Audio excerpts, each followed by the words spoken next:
See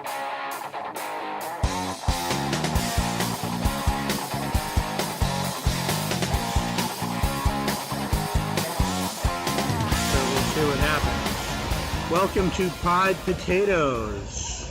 My name is Mark Selzer, your host, and today as a guest we have... my name's Christine Grady. I'm also known as Moxie Jane. Pardon me, I need to drink some more water. It's very hot out here. It is hot. It's a hot day. Let's see, we need to start... Oh, we're starting live video again. Well, I turned off when I turned it off, so we'll see what happens. Maybe there is take two. Maybe we'll see. I'm trying to live broadcast this while I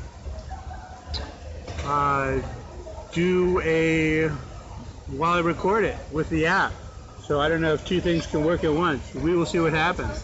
So how long have you been in LA? I got here at the end of May. I moved from New York.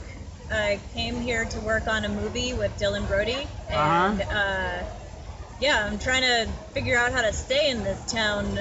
Like get work and everything, and I love it. Working on the movie was amazing. I just kind of saw how it happens, and then I wrote the first draft of my own script in 3 days. So this is just like a lifelong dream for me. It's like, I know it's a cliche, people saying coming out to Hollywood, achieve movie dreams and stuff like that. But if like nobody did it, we wouldn't have movies. So somebody's got to do it, right? Right. Where are you from? Originally, I'm from Richmond, Virginia. It was the former capital of the Confederacy. Right. Unfortunately, it's a little bit associated with torch Nazis and stuff now. And fuck those people. Richmond's a cool town. My sister still lives there, and the South can be very off-putting to some people here. And being from there, it's coming here. It's a little bit like My Cousin Vinny in reverse. Mm-hmm. I'm just. I kind of feel like I don't speak the language here yet. Mm-hmm. Well, I think there's only 4 or 5 Nazis in all of the United States. They had a big rally, and CNN promoted it because they wanted everyone to think there were racists everywhere, and they had huge amounts of coverage, and they had CNN and everyone, MSNBC, all spent millions of dollars to be there, and only 17 of them showed up. So there's really there's just like a red herring, I think. You know? I think people are just way too caught up in like kind of propaganda surrounding the situation. Yeah. And that's what creates people like that who are motivated to like light a tiki torch and go into the middle of town and talk about racist stuff. Right. Well, I understand most of those people were being paid to do that. There were ads on Craigslist, come and carry our sign. There's a story of... I would like the... No, I don't. Go ahead. It's really ridiculous that we have Nazis in this day and age, and like people are trying to say, oh, freedom of speech or whatever. No, you don't tolerate or promote these people. You make them look as ridiculous as possible. Like, that's why I like to carry around glitter with me, because if I see a Nazi, I'm going to just cover them in glitter. Well, well, they're so rare and non-existent that I think it's just a red herring of the press, and the press wants us to believe they're there, makes there's a story, but there's really no one there. There's just some people that... And then there's also the story of there was an FBI agent who was in some supposed white supremacist group, and he called up the local sheriff and he said, hey, there was a guy in here promoting violence and you should probably arrest him. And they said, oh, no, that's our guy in there, and we're trying to get them to do something violent so we can arrest all of them.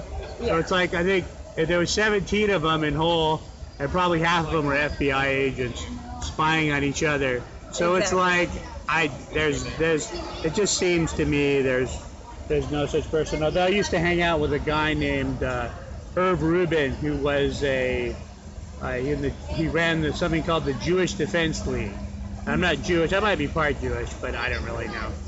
But anyway, he actually, you know, would encounter those people, but there was always very few of them.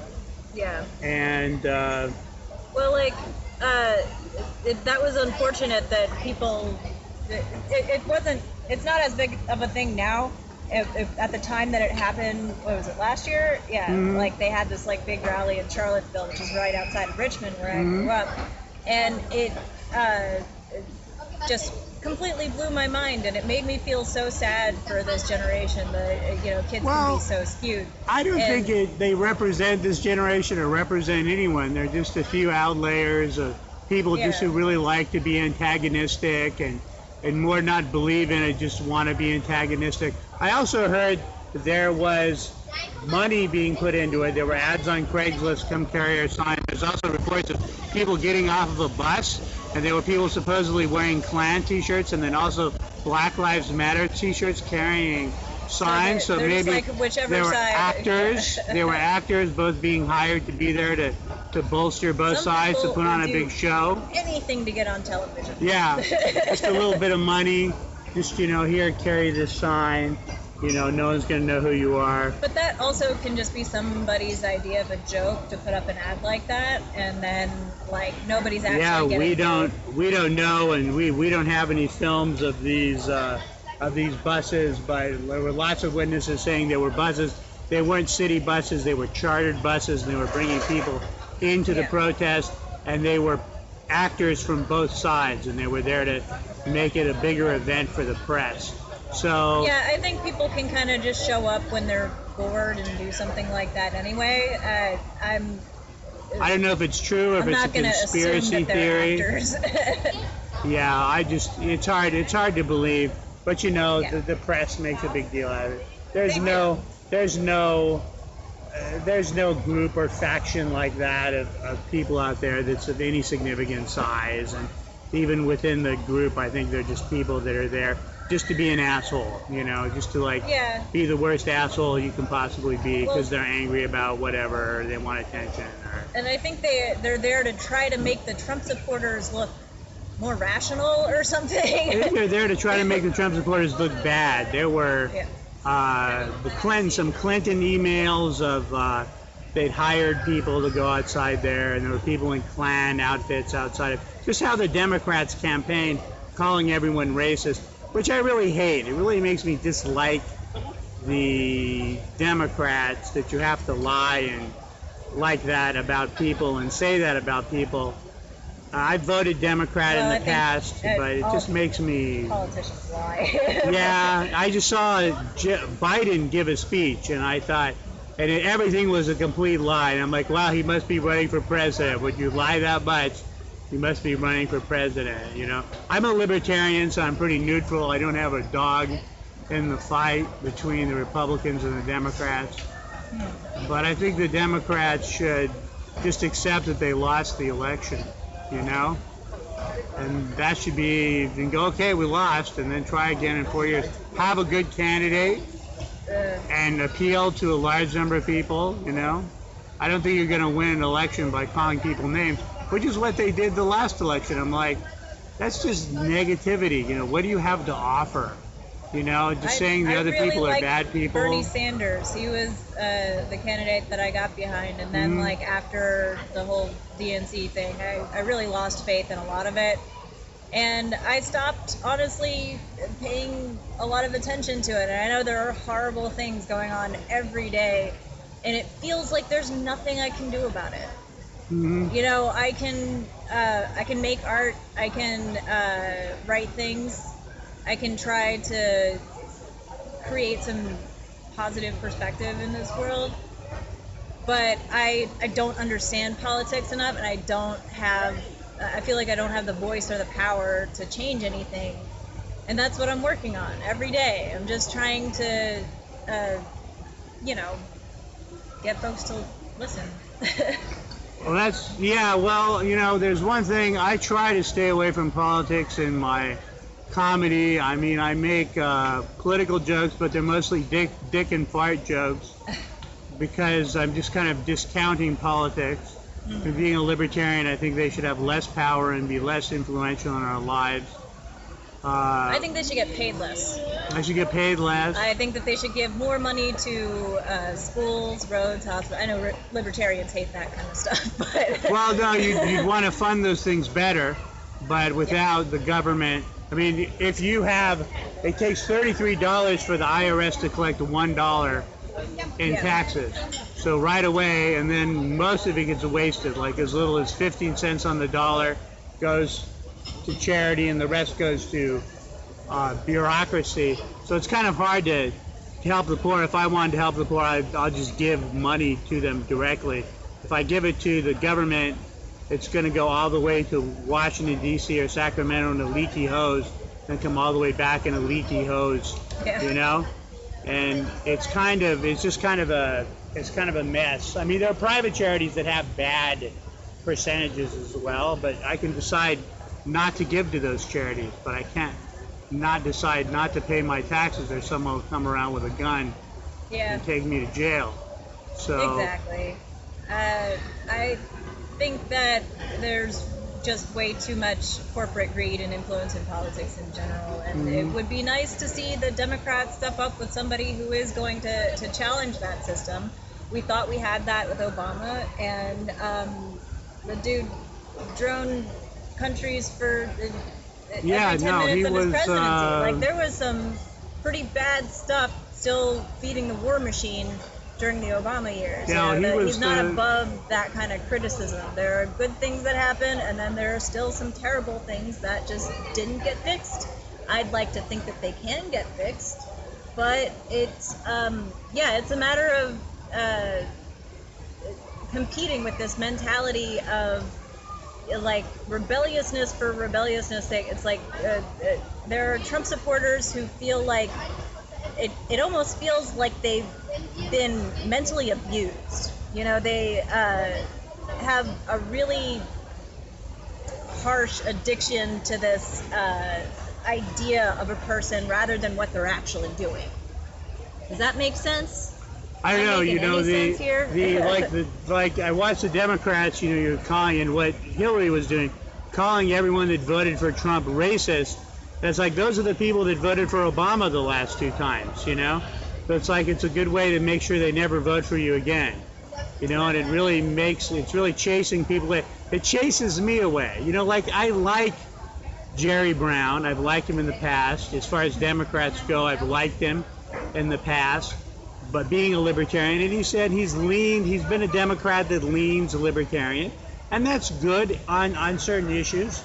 And but it just turns me off, just the way the Democrats campaign, and just saying that everyone that thinks differently is a bad person.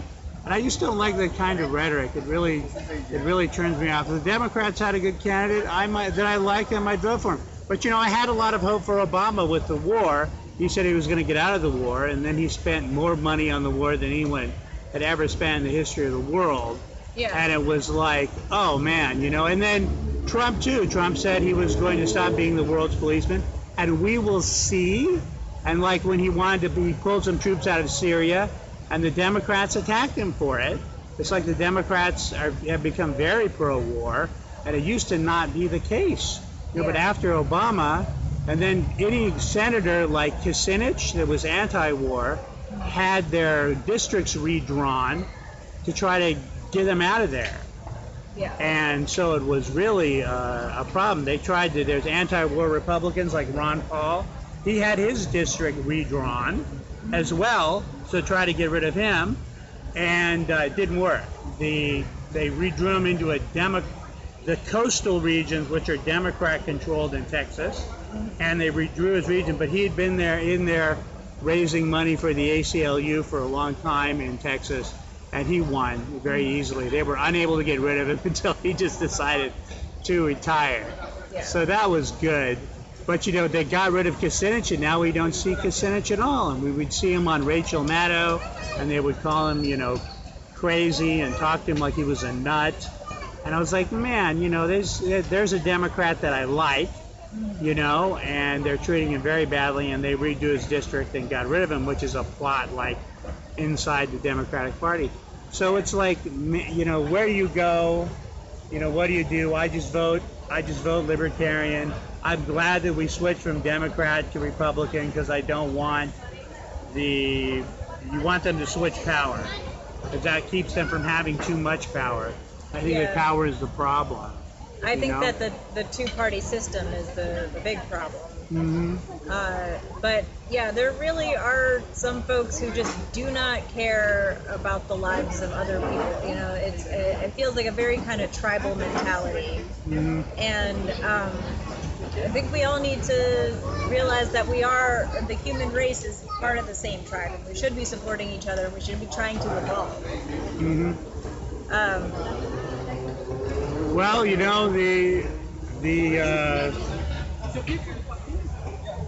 we've had a lot of decreases in poverty throughout the world, and so it is, we're moving forward with making the world more civilized as we destroy poverty. So there's positives out there, but a lot of people to campaign and influence others always go towards the negative. I always encourage people, get as many different news sources as you can, and understand that the people on CNN aren't any more journalists than the people on Fox News. CNN is the propaganda wing of the Democratic Party. Fox is the propaganda wing of the Republican Party. So you're looking at propaganda from both sides. By the same 5 companies. And they're all owned by the same 5 companies. Look at independent media and try to find independent sources. Glenn Greenwald is a wonderful source, and you go also find some libertarian voices out there and try to find some. I like Abby Martin's. Abby Martin, I do not know Abby Martin. She's great. She actually goes to war-torn countries. Was she the RT person? Was she the person on RT? Yeah, I think she was on RT. Yeah. What's her? But they just hire people. People have such a bias against RT. Yeah. Well, there's some good things being said by RT, and there's some other things not. They'll hire anyone that kind of has a negative opinion about America from the right or the left or the center. And but look at everything. There's some good news being done on RT too, telling truth that other people won't tell, and that needs to be done. Yeah. So we'll see. I think that people should watch less cable news in general, because it's set up to trigger your fight or flight responses, bright red and blue colors and flashing, and there's always something moving, and they're always trying to trigger an emotional response to facts. And that, I feel, is problematic inherently, because they're trying to tell us how to feel. Well, that's why something can be compelling on its own, and they don't have to generate all this hysteria. I think that all the major news networks do that, is they want you to feel really passionate about it, and that's kind of the way they sell their stories. But it's also, I feel like, giving people a lot of dishonest information. Yeah, there's a lot of there's a lot of garbage, because there's propaganda on both sides. But what they like CNN, their viewership has gone down below the cooking channel now. So it's like, I like food more than news too. Right, people just want to watch the food. I mean, I want to watch the news, but I turn on CNN, which is supposed to be news, and it's just anti-Trump propaganda. And there's a lot of, I don't think there needs to be any of that. He pretty much is his own anti-Trump propaganda machine. Everything he says makes him look bad. Well, I think if you just look at CNN, that's true. But then if you look at Fox News, they're talking about positives that he's doing. The economy is getting better. He's helped to lower the corporate tax rate, which has driven a lot of businesses outside of the country. The Amazon, for instance, has their offices in England because the corporate tax rate is lower there. And so we're driving, great American companies like Amazon, which should be ours, it should be here in the U.S., outside of the country. So yeah, but that's putting a lot of faith, again, in the corporations that run the government to let that wealth trickle down to the rest of us, and that just statistically has not worked. Well, poverty in America has decreased. As the rich get richer, the poor get richer too. So it's a as the economy grows, you know, each person really, if you look at it like there's a pie, and somehow people that are rich are stealing from your pie, then it's going to be bad. But if you go out and start your own business, then you have your own pie, and you can grow it as big as you want, you know, and that's what Amazon did. You know, he had his own thing that he wanted to do. He had a website like everybody else, and he had a good idea, and he ran it correctly, and he didn't make a profit for a long, long time. He had a door that he had as a desk that he put up on some wood, and it was just like everybody else, you know, and he started it out. I made my own music stand on the street over there with some tape and a folder.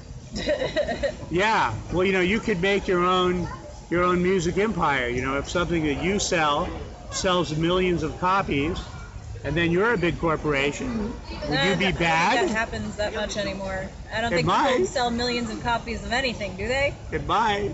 No, I think what they do is they get a video that goes viral and they get a lot of ad money, and that's how people make money these days. Right. Doing music. I'm trying to sell my imagination in general. Yeah. Do you have a song you could play? Oh, sure. If you want. Let's see.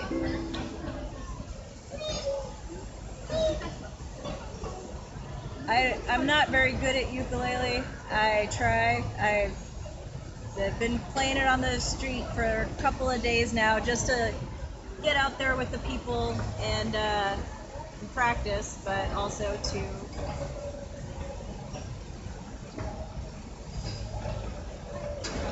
just create some joy in the world, you know.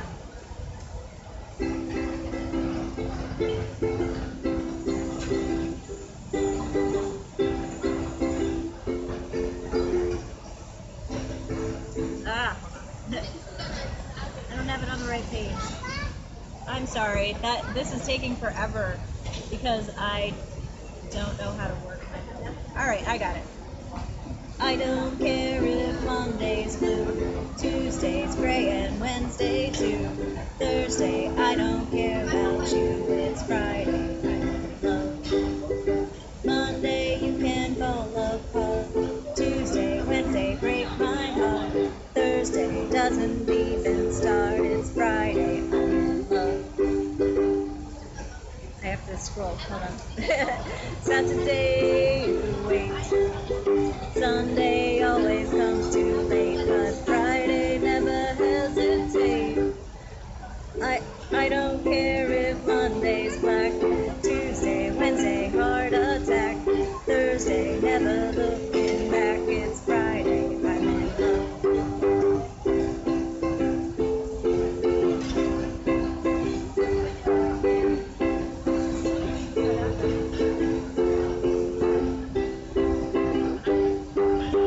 Monday, you could hold your head. Tuesday, Wednesday, stay in bed. Thursday, watch the walls instead. It's Friday, I'm in love. Dressed up to the eyes, it's a wonderful surprise to see your shoes and your spirits rise. Throwing out your crown, just smiling at the sound. Sleek as a shriek, spinning round and round. Always take a big bite, such a gorgeous sight to see you eat in the middle of the night. You can never get enough of this stuff. It's Friday, I'm in love. I don't care if Monday's blue, Tuesday's gray, and Wednesday too. Thursday, I don't care about you. It's Friday, I'm in love. How was that? That's nice. I learned that song 2 days ago. The Cure. It's not very good yet, but I'm working on it. I'm sure people will like it. Yeah, well, I'm trying to sing songs that are loud because, like, trucks will go by and stuff on the street, and I'm realizing I'm not singing loud enough and nobody's paying attention. Right, you need some amplification. Yeah. You know? Well, I like to, see who's coming by and then start playing, like, something else. Like, what's great about little kids is that they love SpongeBob, and there's so much ukulele on that show. So Oh, really? just, like if a group of like a family with little kids walks by, I just go, "What would you do with a drunken sailor? What would you do with a drunken sailor? What would you do with a drunken sailor early in the morning?" And then they start dancing, and it's. And then hopefully they give you their parents give you some change. Yeah, that happened a couple of times. I don't know. It was like Mark Wahlberg's star on the Walk of Fame was like a Lucky Charm or something. I was there for 10 minutes, and people kept giving me money. And then other homeless people. I'm not homeless, but like other people will come and like busking or begging or something around you, so you have to like run away. It's like you're not getting attention if there's other people around, and you have to get their attention with the song to get some change from them or get $1 from them or something. Yeah, there's I'm actually method writing right now. I just wrote a screenplay where there's a character in it who's a mechanical sentient rabbit, and she plays ukulele on a boardwalk for about like 2 seconds in the movie, and I was like, I need to do that. Because that's what my character did in the script. I need to see what this is really like. Yeah, I live by, Hollywood Boulevard. I walk down there almost every day, and I've seen the whole drama of the characters out there. The superhero characters and the movie characters. A lot of Spider-Mans. Some of them have good like martial arts moves too. They like do like kind of tricks, and some of them are just like, I'm Spider-Man, and I'm like, I'm the fat Spider-Man. Sure. I'm the short fat Spider-Man. You sure are, dude. Well, and then there was a Minnie Mouse wandering around down there. That costume looked older than me, and it was cool. Like I like scary looking vintage costumes. But the Minnie Mouse was a little scary Minnie Mouse. Looking. Yeah. Scary soiled Minnie Mouse. Yeah, there was a. Looked like it'd been in a vintage store for many years. There was a SpongeBob out there that was arrested a couple of times, and. That's not good. And sometimes the Spider-Man, like if you're a new Spider-Man, you go out there and there's already a Spider-Man on that block. Yeah. The Spider-Man that's already been there will try to chase you away and threaten you. Because I'm the Spider-Man on this block, Yeah, well, I'm glad I'm the only person out there playing ukulele. Yeah. So, yeah. Well, but then there's like people jumping on like buckets and stuff, who are just like way better than I. So I have a sign that says "Need ukulele lessons." And it has not worked yet, but you'll find a sign that works if you keep at it. It's really an art form. I mean, there are people out there that make $500 a day or even $1,000 a day. Yeah. But it's an art form of getting the right costume and the right thing, and just playing the right stuff. There are people down in the subway doing it, and it's allowed in other places. It's allowed in New York, but here in Los Angeles, it's not allowed to busk in the subways. It's allowed but there's still people doing it. Yeah. And which is fine with me. They just tell you to go away, or we're going to give you a ticket. So, and it's fine with me. What I don't like is when I go in there and there's nowhere to sit because there's too many homeless people in the... I just sit on the ground. I'm not fancy. You sit on the ground, with the other homeless person there. And then...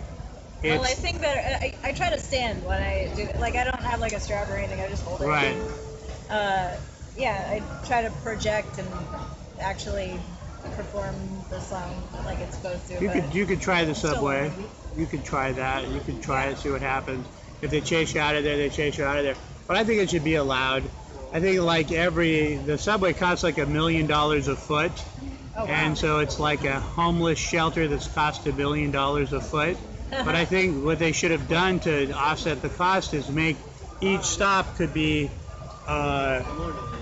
sponsored by a fast food, So like one stop could be McDonald's, next stop could be a healthy vegetarian restaurant, if they want to sponsor it. Or the next stop could be, Taco Bell or whatever, Pizza Hut. That way they could pay for the cleanup, They could help pay, and if you want to make the subway stop go somewhere else, get a sponsor that's like a fast food or something like that that'll help build it and put money into it. So basically, each subway stop is a restaurant.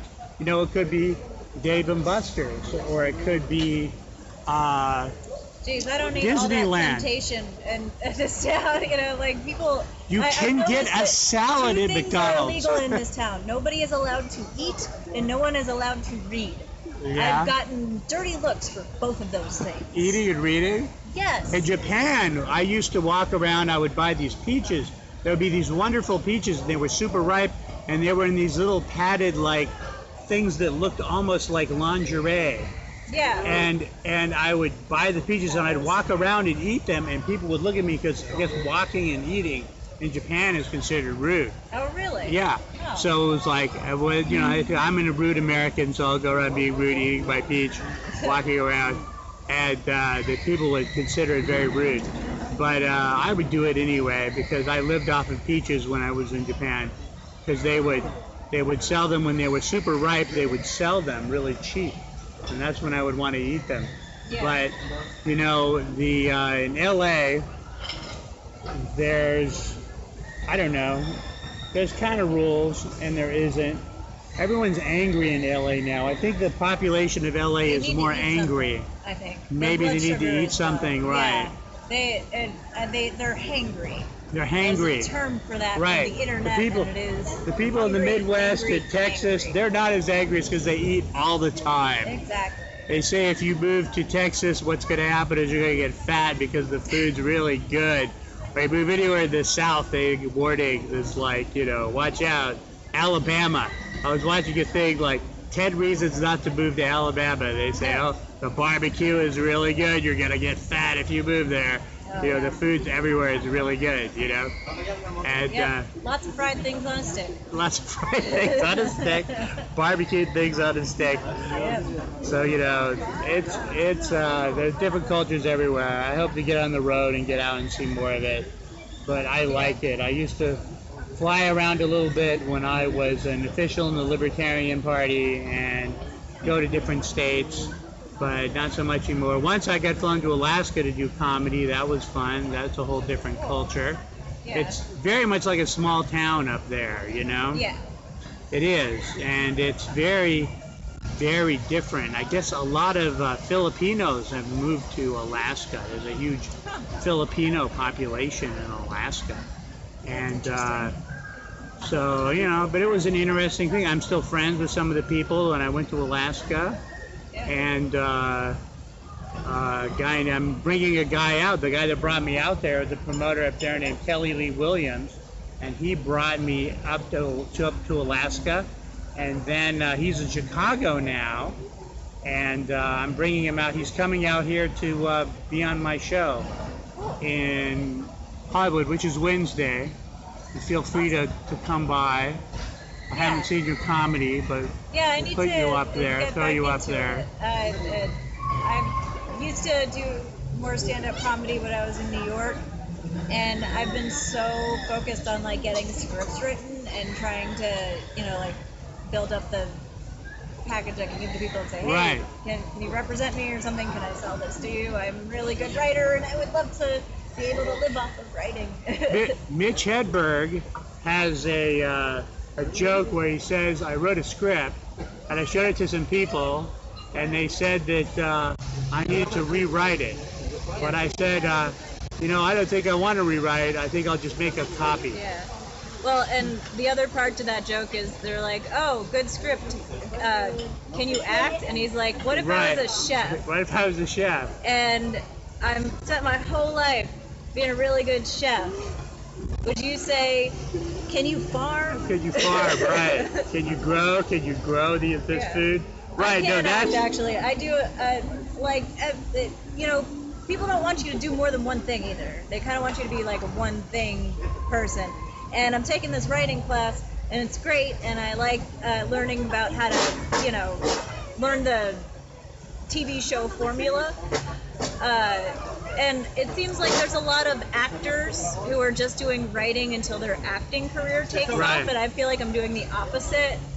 Like I did like a little background role in a movie, and I was in the movie that I was working on with Dylan Brody, and you know, just like the back of my head or something. And I'm like, I am just in this town to learn about movies so that I can make my own one day. I will do anything. I like acting. It's fun, you know, to get into a role and to play around with it and do characters and stuff like that. But I'm I feel like I've been a writer my entire life. And when someone's like, oh yeah, writing's not really my thing, I'm just doing it until my acting career takes off, I'm like, okay then. But then, so who is Dylan Brody, and what is, so those that don't know, tell us who Dylan Brody is. Dylan Brody is a humorist storyteller who I actually found out about from Pandora. I listened to comedy Pandora's stations. Box? No, Pandora, the streaming service for radio, and I had a Dylan Brody station. I listened to everything by him, and then back in April, I saw him at a show in Saratoga, New York, where he's from, and I was living in the area at the time. Dylan said, I'm working on a movie. I said, I want to work on a movie. And then he said, well, you can have a job, but don't come out to LA for like an indie movie with, you know, like no budget, basically. And I was like, I am coming anyway. And he was like, this is a bad idea. I'm like, I'm going anyway. And I did, and it was awesome. I have never had an experience like that before. I've always wanted to work on a movie, and I really saw like every single detail from the script to like actually seeing the whole thing come together. It really is magic. Like, people say that flippantly, but I'm like, this is amazing. There's an idea up here in the universe, in the ether, just a vague concept that we dragged down into this reality. We carved out spaces in this universe and created new ones. This is magic. Why does nobody think that's impressive anymore? It's just like, they're just so blasé about it. I'm like, do you realize we are creating universes here? How are you not still excited? I hope I never lose that, but I know I'm getting jaded already. I'm just like, you know, welcome to LA. You know, it's so hard to get a job and everything, and I'm sending out resumes. I'm working every day to try to get a job, to try to stay in this town. And some days I'm just like completely hopeless. And then other days I just get up and I make coffee and I put ideas in a journal, and then I go out here with the people and try to figure it out. Because that's what everybody does in this town. You have to get here and you have to struggle, and you have to go through an existential crisis, and you have to doubt yourself, and you have to go through some horrific emotional experiences that you never thought you would have to go through. But it's worth it because you get to create magic. Yeah. Well, you know, if you get to do anything at all, that's good. A lot of people don't. A lot of people are just. So, what was like making the movie? What did you do in the movie? Oh, well, here's the concept for the movie. It's an art project disguised as a romantic comedy. So it's this dude meets this younger woman who's an artist, and she's got all these big ideas, but she has no idea how to market it. So, like, of course I related to this so hardcore. I'm like, Dylan, how did you write my life into a movie? It's really bizarre, but, like, so many people have said that, you know, because this material is so relatable. Okay, the movie itself, yeah, she's kind of like Banksy. You know, she's, like, making art installations that are sort of street art, and nobody notices because it's very subtle.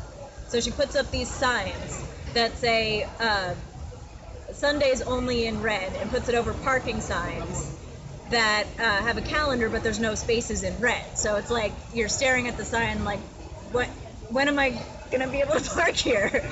My part in the movie, you only see the back of my head, is I'm just staring up at the sign confused.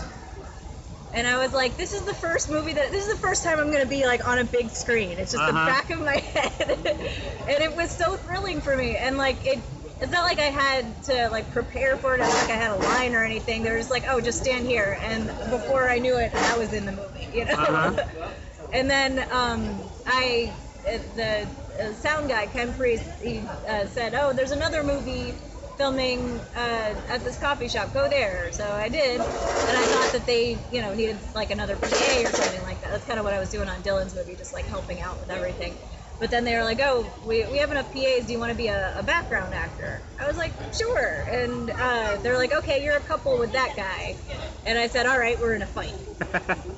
And the scene in that movie was they were, some girl was talking way too long to the barista, and I'm waiting behind her in line. And the director said, she was a lady director, Tracy Lehman is her name. Uh-huh. She said, okay, now you're really annoyed.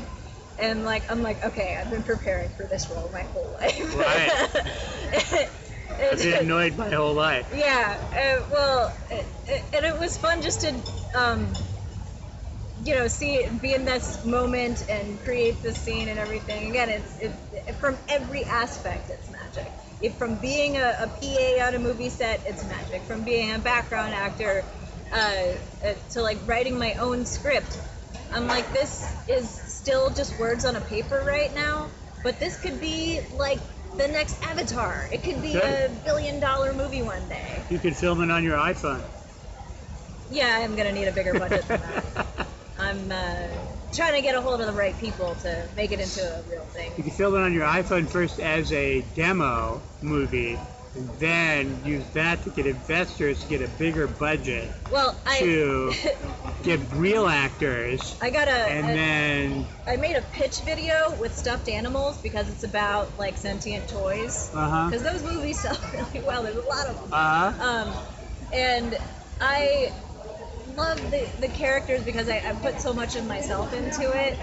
And I tried to do this YouTube video. I saw 8th grade. Bo Is this Burnham's up online? movie. Yeah. Is this up online, your video? No, I took that one down, actually, because I didn't like the way that I edited it. I had it up for a little while, and then I took it down because I was just like, whatever. I post things and then delete them a lot, and, like, nobody notices because I'm not famous There's or too much anything. stuff out there. Yeah, and, like, no, it's tough to get other people to notice something that really matters to me, and I think that everybody struggles with stuff like that. Yeah. And that's kind of what the Dylan Brody's movie is about too. It's just like getting people to recognize the work that you're doing, and it can mean so much to me, and I feel like it's a really pure feeling, just wanting to share that with other people. It's not about my ego. It's not about everybody needs to listen to me or something. It's like I want to have other people realize their own potential. I want them to get something good out of it, and not only be entertained but feel moved, feel changed. And I think that comedy especially is associated with just there's a concept, all entertainment is art. So even, TMZ over there, technically they're artists. Mm-hmm. They're creating a TV show. And we judge each other so much for the basis for our art. Mm-hmm. I am just trying to give people something that inspires them and, satisfies my own need to create something too. Right. But it brings more joy into it. Makes it better.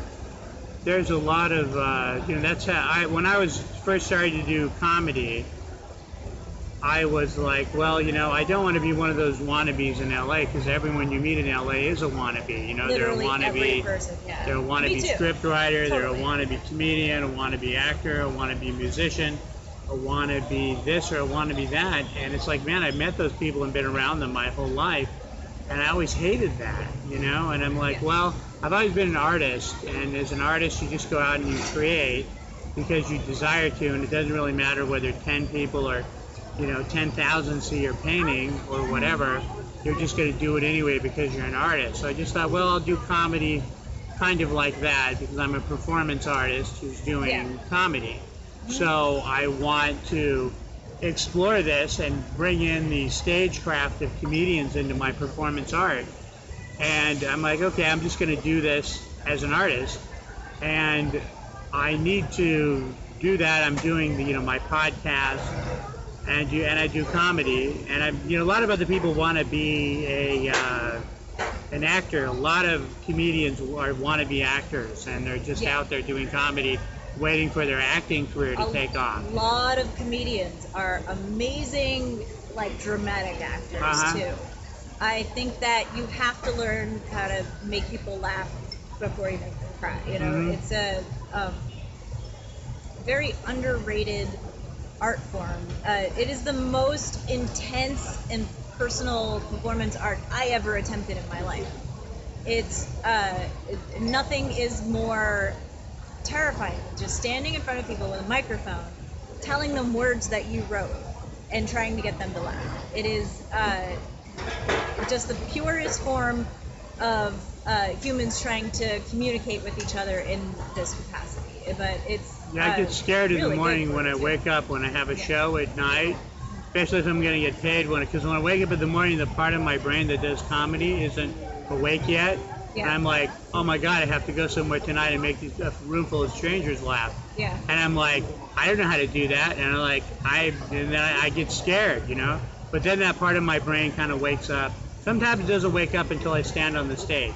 Yeah. And get my first laugh, Yeah. Sometimes it doesn't work, and I'm like, I can't do this, until I get up there, or I'm exhausted, and then I don't feel awake until I get up on stage and start doing it. But it's all part of the creative process of doing it. And I look at comedians, I look at films of them doing comedy, 20 years ago, I think, wow, they weren't very good. That's them doing comedy 5 years in or whatever.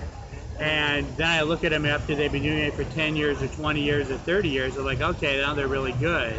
It takes that long. It does. You have to be really patient. It takes at least 10 years to be good at stand-up comedy. Right, that's what they say. And I hear certain people say, okay, well, it takes 10 years to do stand-up comedy, so I'm going to do open mic for 10 years. Like, okay, well, you're willing to do the work. Then I see people that have lived in their cars for 3 years, doing 3 open mics a day, and they're still terrible. Yep. But it can change at any point. I've seen people be terrible at comedy for 3 years or 4 years, and then suddenly somehow they're able to make it work with the same bad material that they wrote 3 years ago. Maybe they're doing the same material over and over again. Yeah. And then eventually somehow they make it work and they make it funny. Yep. And then usually right after that they'll quit. Yep, right as they're getting good. Mostly people will quit. That's what people mostly do, is quit and give up. I already have a business that I'm kind of retired on that floats me, so I'm okay. Yeah. And I would keep neglecting my business too, but I got tired of being poor. So I really worked hard again to get my business back on track and going again. Because I hated being that, starving artist, that guy that, doesn't have $5 in his pocket. I'm not rich or anything, but I'm living okay. As much as I want to live, I'm not a person that lusts after, sees an expensive car and goes, oh, I have to have that, or even have a car, Yeah. Uber's fine with me. People lust after something that are jewelry or expensive things. I've never lusted after that. I've never wanted that, I'm more into experiences. Yeah, I'm mostly looking for adventures in my life. Things. My goal has been adventures, looking for adventures. Mm-hmm. That's been my thing. Let's see if we have anyone looking at us here on Facebook. We have lots of people watching, but there's just one person and they watch for a little while, then they stop. But there's seems like 40 or 50 people have come and gone every 5 minutes. Somebody. Because it scrolls through and it plays automatically or something. Yeah, it's just playing on my Facebook, and also I'm recording it on an app. So we'll see what happens. Hopefully it'll work out and it just hasn't messed up the app. But I also want to, when I do it, I'd like to have a laptop because my laptops have a camera built in, a webcam, and then I can go immediately onto YouTube, like live stream onto YouTube, and then also send the audio file to my web guy and have him put it up on iTunes and WordPress and everything else. So we'll see. I'm experimenting with different things. Eventually, there's also an app that'll record your conference calls, so you can have like a split screen on your phone. So I could be interviewing someone in Canada. Oh yeah. Like I'm friends with this woman in Canada, and she is a professor, and she does videos online, and I want to interview her. So I need to be able to get the app working so that I can interview her in Canada. So it'll be like a split screen, or at least we'll have her be big and have me be small down here in the corner, and then interview her, and then I can record it onto my phone and then upload that onto YouTube. So I'm looking into various things, experimenting. I'm in the experimental stage right now in my I think podcast. That's what the internet kind of is, though. Right, We're all an trying to experiment. figure stuff out, trying to get our content out there. All the different technology can be a little overwhelming sometimes and frustrating, but it's a matter of gathering all the resources that you have and just like really researching things, and you can figure out how to do pretty much anything with the internet. It's pretty great. I picked up the ukulele about a year ago, and there are so many ukulele tutorials on YouTube. Like, I can learn how to play any song. How to do it, Yeah, and I kind of hit a wall for a little while. Like, I was doing it for a while, and then like I stopped for a couple of weeks. And then, like, I have this script that I'm working on. I'm like, you know what? This character does this thing where she, does the, like, ukulele busking. I have to go out there and try this myself. Right. I hadn't played in weeks. Like, the thing took forever to tune just because I hadn't touched it in weeks. And then I picked it up, and all of a sudden I could play better than I thought I did before. Yeah, because maybe you were practicing in your head. Maybe. They did that with some basketball players. Did an experiment where they had 3 groups of people, and they tested them how good they were at practicing at doing free throws, and how many out of 10 they would make. Okay, and then they had one group not practice, one group think about practicing, think about doing it for an hour a day, and the other group practice for an hour a day for real, throwing free throws. The people that didn't practice, of course, didn't get any better, but the people that thought about and went through it mentally, visualized themselves playing, doing more free throws, went up also. And then the people that practiced physically went up as well. But sometimes the people that were just visualizing every day for an hour, throwing free throws, they would get just as much better as the people that were physically doing it. So you can make yourself do really well by just visualizing that you're doing it, if you're thinking about it. So maybe your mind was just adjusting to it. So who knows? I play guitar, but I play guitar just without any chords. I have my own chords that I kind of use. And I've had people say, well, you're a really good guitar player. I'm like, really? I don't even know how to play guitar. And then I tried to learn chords on YouTube, playing some Black Sabbath song. And I just don't have the patience for it. I may go back to it. We will see. But I used to do a lot of musical comedy, but I stopped because I got, at first I just would take instrumentals off of YouTube, and I would I'd write my song, and then I would take an instrumental off of YouTube and sing to it, find something that I could sing to. Like there was a satirical country song, I'd find a country instrumental and then sing to it. And then I started doing that, and musicians would come up to me, and I would do it and say, hey, I can play that song for you. Then I got spoiled because musicians wanted to play with me. And so having these really good musicians play with me, now I'm too spoiled, but I've lost them. So many of them had like drug problems and were messed up or got a job, and they can't go out and perform with me anymore as they're working all day, and they can't get out at night because they got to get up in the morning and go to their job at the junkyard, whatever. I had this great friend who was a great musician. He used to play with me, and we had wonderful times playing together, but he just couldn't do it anymore because he has to get up at 6 in the morning and go to his goddamn job at the goddamn junkyard. Yep. And then he comes home every night. Yeah, I had a day job for a couple of years. Well, I had a lot of different day jobs for a couple of years, and I always felt like because we need money to survive, I was neglecting what was really fulfilling me in life. You know, I wasn't really, you know, I would do creative stuff every once in a while, but it was so hard to focus just because I was so tired from, you know, just trying to earn a living. Yeah.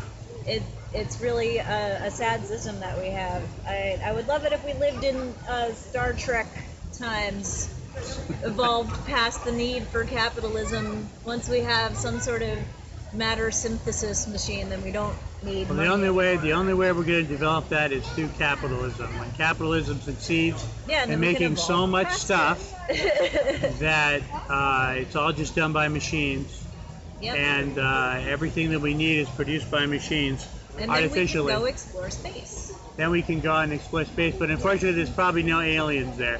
There's probably no Romulans or Vulcans or Klingons. Don't destroy my dreams yet. There's definitely Vulcans. But there's some nebulas and some black holes, so we could go look at the nebulas and the black holes out there. Someday we will see.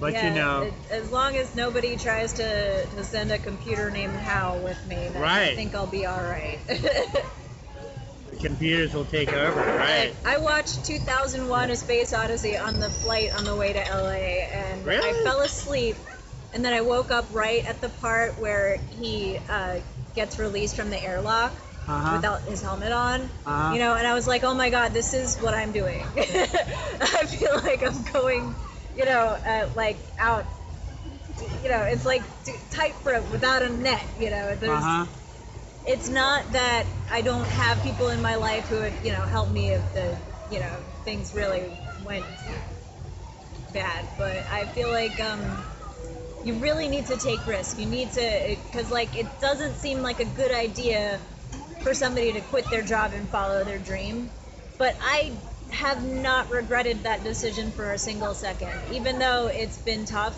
this summer, like trying to figure out everything here and just like adapt to the culture. It is so awesome that I even did this, and I'm proud of myself. And I feel like I have a lot of people who care about me who also realize that too, is that, you know, it's worth it. It's scary, and it's, you know, things may not work out as I had hoped, but it was worth it. It's still worth it. Well, you have to do that when you're young. You know, I decided to start doing stand-up comedy when I was... Yeah, see, I think that you can do it at any time, though. I think you can start doing and following your dream at any age. Like Dylan Brody, who's basically, he's like my writing mentor now. He is 50-something years old, and wrote and directed his first movie. You know, there's no right time to do it. Bo Burnham is 27 and just directed his first movie. Yeah. You can do it at any time. And I'm 32. I just finished my first screenplay, and now I'm just trying to get it into the hands of the right people, because the vision that I have for it could be revolutionary. It's like walking on the moon. Nobody's ever done this before. And I know everyone says that, but for real this time. I need the right people to read it, and I'm sending out letters and just, you know, trying to create that magic, trying to bend reality to my will, as Dylan says all the time, to make this happen. And I can only, actually, I had to be creative about the way I delivered letters to people. I have a Postmates bag, like I deliver Postmates on a bike sometimes. And you can get into a lot of buildings in this town just having a Postmates bag and just like walking it. I have an envelope. It's from me, but I'm pretending it's not. Right. Because they won't take it if I'm like, hey, here, I wrote this. You know, I just walk into the, you know, different like agency buildings and stuff in this town and like, hey, this is a delivery from Postmates for this person. So hopefully it'll, like a manila envelope with no labels will hopefully stand out. And hopefully the contents, my writing, will stand out as well. Yeah, you never know. Everyone in LA has got a script. Everyone in LA has got, you know, a project. It's just so hard. Everyone's so oversaturated. It's like my show. I put up 30 comedians. I'll book 15 comedians, but I'll put up 30, you know, in my show. But it's like, I put up the people on the that I know at the beginning, and then later on, people I don't know and haven't seen, I'll give them a chance. If I don't like them, I'll throw them off stage, or the audience doesn't like them, I'll light them really soon. But late at night. But late at night could also be, when 20 people come in from the bar, or 30 people. You never know. It could be a lot of. You never know when there's going to be a lot of people there. But it's just like I'm never going to run out of comedians. There's when 5, 10 comedians quit, 20 new people start. I think everyone should try it at least once. Right, everyone does. It's a very cathartic experience. Everyone and you does. learn so much about yourself. Yeah. Everyone They're does. not all good, and they're not all going to make it. But you know what? Getting on stage just that one time is the hardest part. No, it's good. It's good training for you as a human being. Yep. It's good to be humbled. And then I meet a lot of comedians too that think they're very important and special, and they're not even famous. There's a lot of people of every profession that feel that way. Yes, there's a lot of people that do nothing that feel that way. Yeah. And I think what, I don't want to be that person. I really don't. Yeah. I mean, you really got to think in order to get up there is something special and unique about yourself. Yeah. Steve Martin says in his class, the master class, he says on doing stand-up comedy. He says, do what makes you unique as a performer and know that there will be room for you.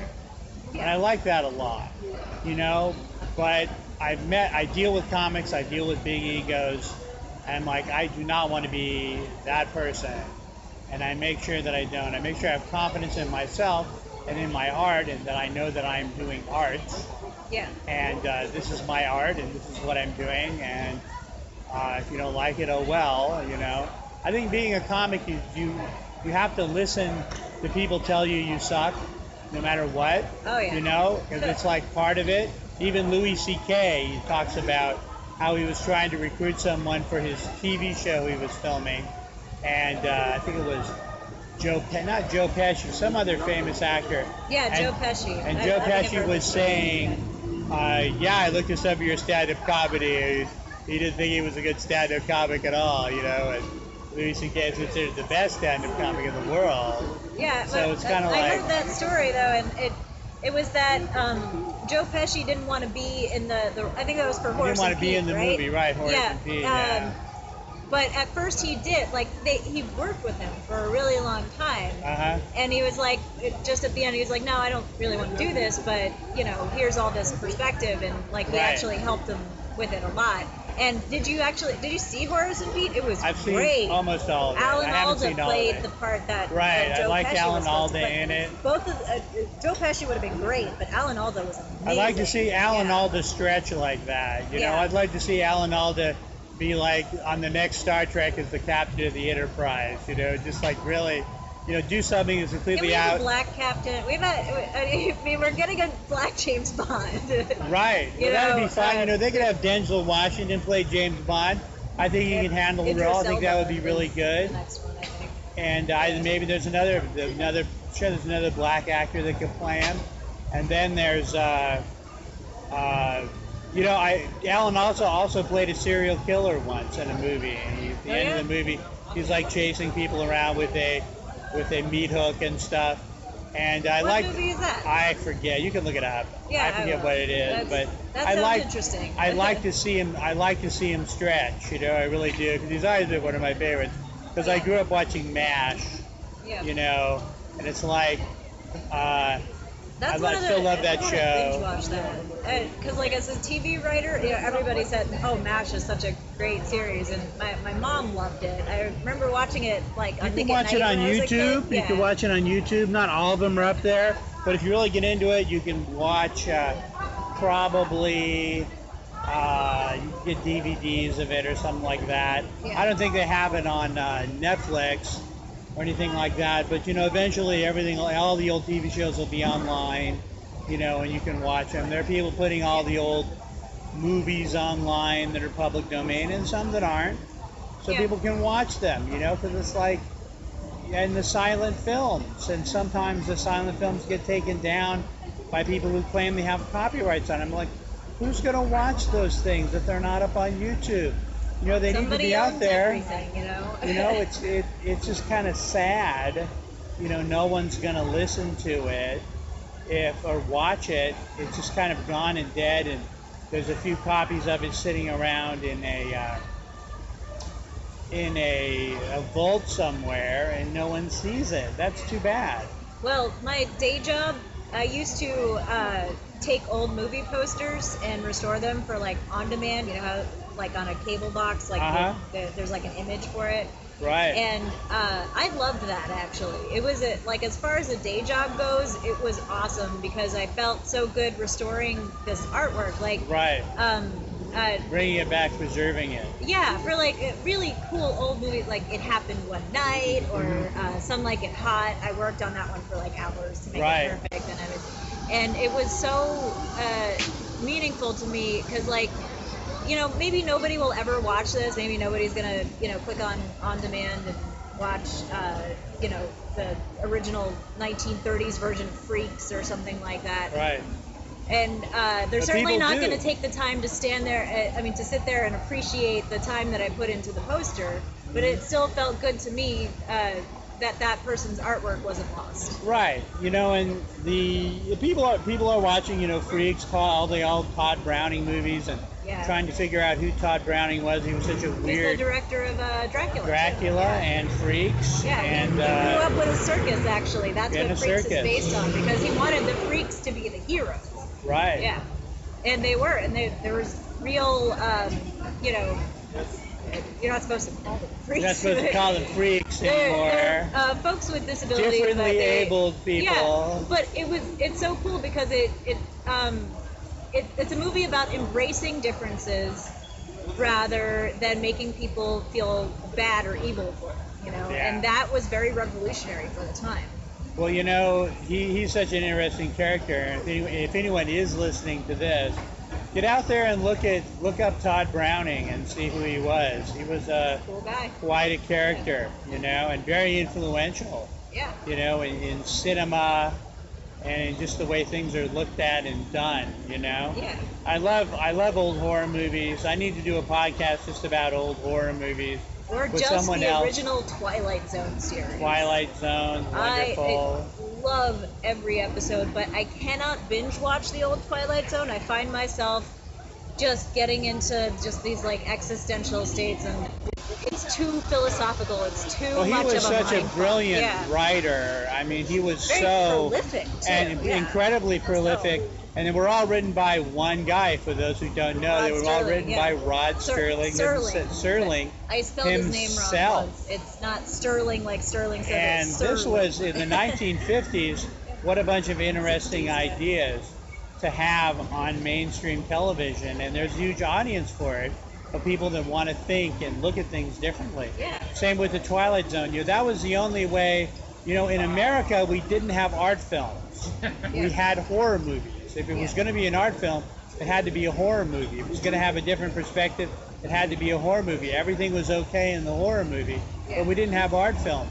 In Europe, they had the art film, but in America, the only form of art film we had was the horror movie. And if you want to look at, I think, anything weird or different, look at the American horror movies. I don't think it's so much anymore that they're art films. Now they're a genre. And then just horror films turned into like torture porn, which I'm not really interested in. And I think just those kind of Saw sad. movies can be pretty cerebral, actually. I don't think I'm not sure if I got through all of them, but there were some interesting plots. There are some interesting things, and if some of it devolves into just torture porn, I'm like, why is this a horror movie it's now? Hard to watch. But horror movies Visceral, like are a going David to evolve. Cronenberg movie. You Right, know, like David Cronenberg's wonderful. It makes you go, ugh. Yeah, he was an interesting art filmmaker, and he was wonderful. And mostly it was considered horror or sci-fi. And another interesting person in American cinema. I need to sit down with a horror movie, another horror movie fanatic who's fanatical about horror movies from the 30s and 40s and 50s, like me, and just talk about old horror films, you know. Yeah. And I love old, like, you know, that's why I think Mystery Science Theater is so popular, because they do, you know, they... Yeah, I don't like them making fun of all my favorite movies. So you guys, but this is my favorite. You're making fun of Red Planet. Yeah. You're making fun of Red Planet. This is one of the greatest films ever made. Or what's that one that it's based on the Tempest. Forbidden Planet? Forbidden Planet. Oh, yeah. That's a good one. Well, that's the one that Star Trek and all sci-fi TV shows are basically based on now. Yeah.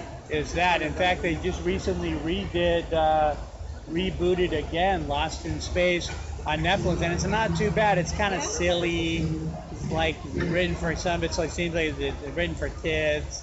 Well, it's got some silly moments. Yeah, kind of a silly, not really science fiction, more of a science silly, you know, show. You know, so I always liked Star Trek because it was more science fiction.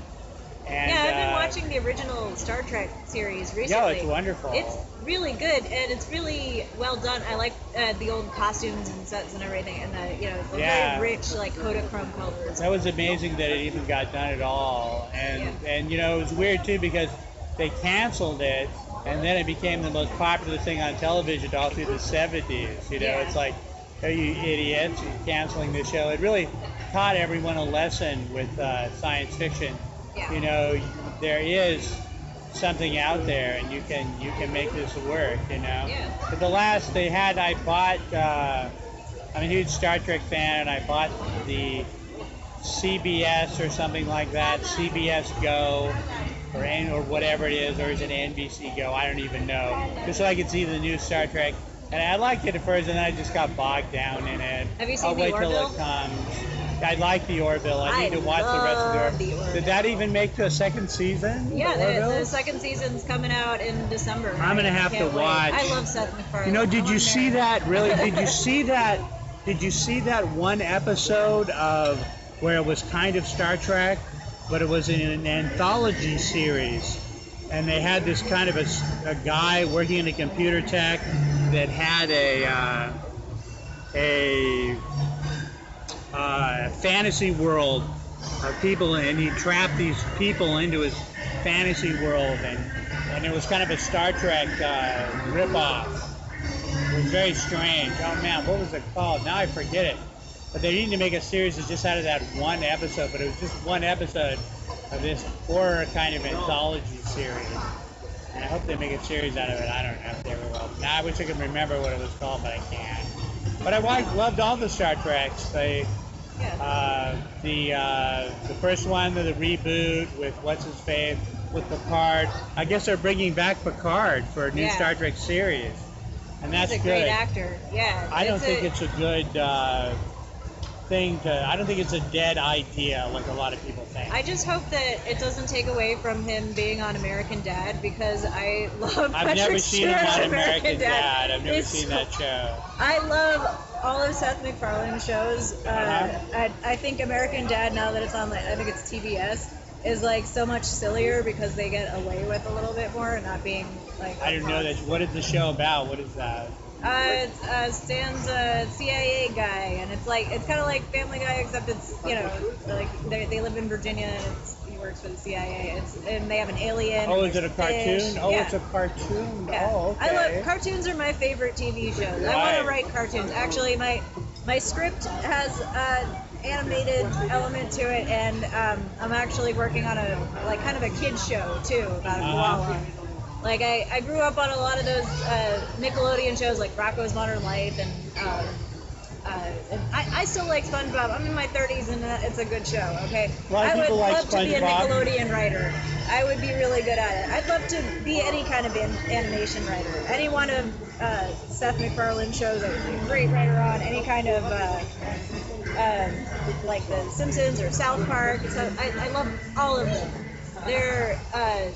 you can do so much with animation, and you can get away with so much too.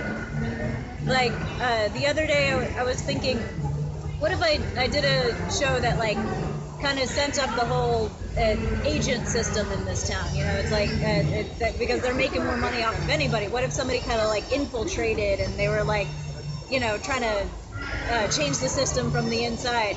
And Dylan Brody asked me, well, how are you going to get away with that? And I said, animation. I'll make it animated.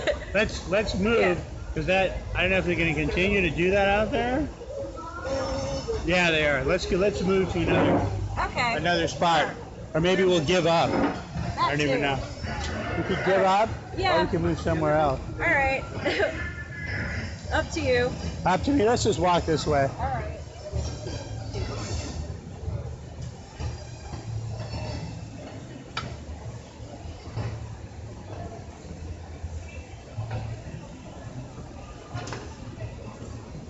So have you been doing comedy gigs in LA? Not yet. I've been focused so much on writing my scripts that I just haven't gotten out and done it yet. I love stand-up comedy and I want to get back into it. I'm just like so focused on trying to learn this new art form that I haven't dedicated enough time to it yet. But it's so good. It's like therapy. It really is so cathartic to make jokes about uncomfortable things. Yeah, you know. Make people laugh about Stuff. Yeah, there's so many people in LA doing so much stand-up comedy everywhere. There's like, I think the night that my show is on Wednesday, there's like... Where is your show? It's at Bordner's on Cherokee, which is just down the street. Okay. It's a bar from the been there since the 1930s. And yeah, Wednesday night, and I go all night, have an all-night comedy show there. And people come and they go in the, there's this neat table out there, maybe we can just go over here. Maybe we can just sit here. This seems fairly quiet. All right. There was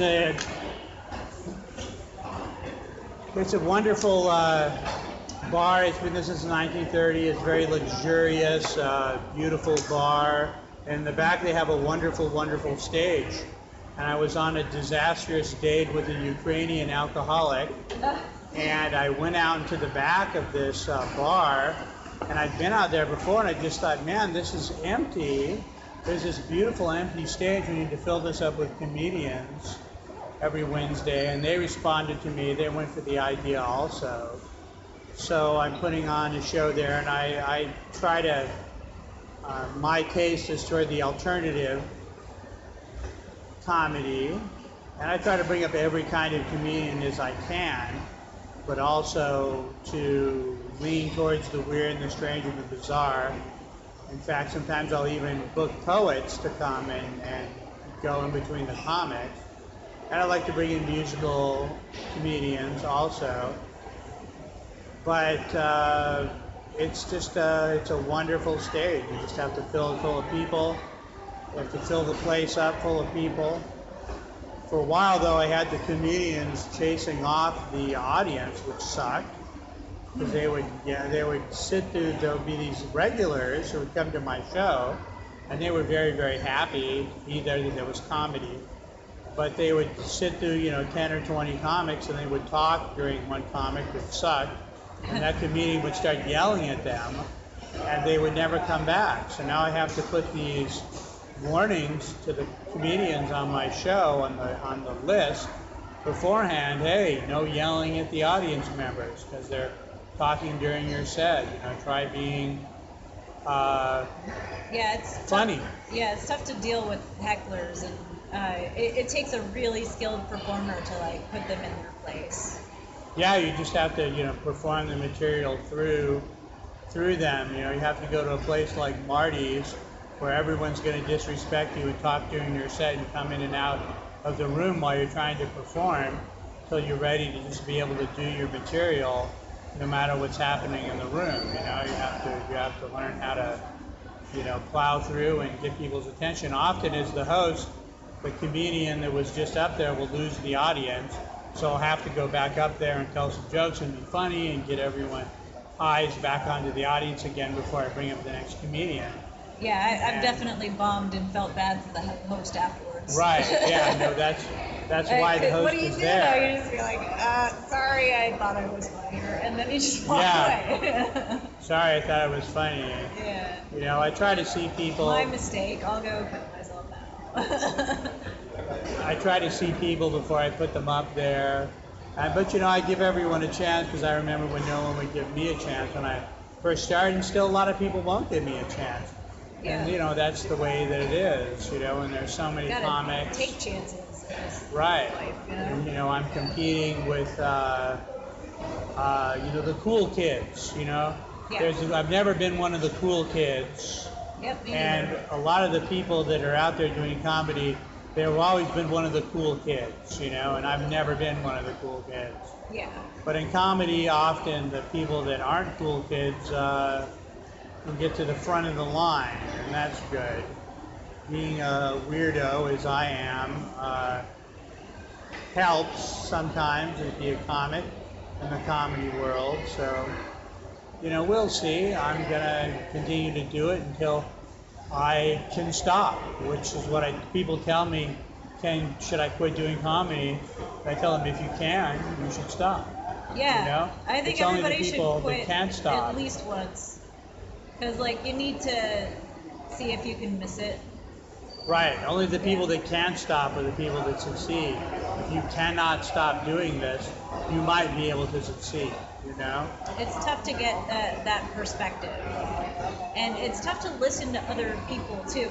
I find that the people who are really the best at it are not the ones, making a big scene in the, outside the place or anything. They're not, always trying to get people's attention. They're just the calm ones kind of sitting in the corner observing. And then they get on stage and they have these brilliant jokes. It's good to just observe and to watch other comics, too. People who just go in for their set and then spend the entire time outside smoking cigarettes or whatever, it's like, what are you even here for? Come on. You need to watch other people. You need to learn from their mistakes, too. And you got to accept being terrible, too. Don't just make your own mistakes. Yeah. Don't just learn from your own mistakes. Learn from everybody else's mistakes, too. Yeah. That's good. That's a good observation. Absolutely. That's interesting. Well, I wonder how long we've been at this. Let me take a look. Let me see. We have. Let me see. I have the. We've been at 1:21. So where can people find you online? I'm on Twitter. My stage name from comedy is Moxie Jane. I'm the Moxie Jane. MoxieJane. Also on Instagram is that too. I have a lot of stuff that I'm producing. Looking for any kind of film-related or TV-related job. I have writing. I'm good at it. I promise. I will show you. Just trying to make it in this town, and I do love it. It's a struggle and it's so tough, but it is so worth it for a chance to really create some magic here. So I'm just trying to be positive. And, do you want people to find you on Facebook? Yeah, sure. I'm Christine Grady is my real name. Christine Grady on Facebook. So if you want to find her and you want to read her scripts, then go there. And this will conclude Pod Potatoes for today. I'm your host, Mark Selzer, and this has been our guest today, Christine Grady, Moxie Jane, whichever. Moxie Jane. Thanks a lot for listening, and we'll see you next time.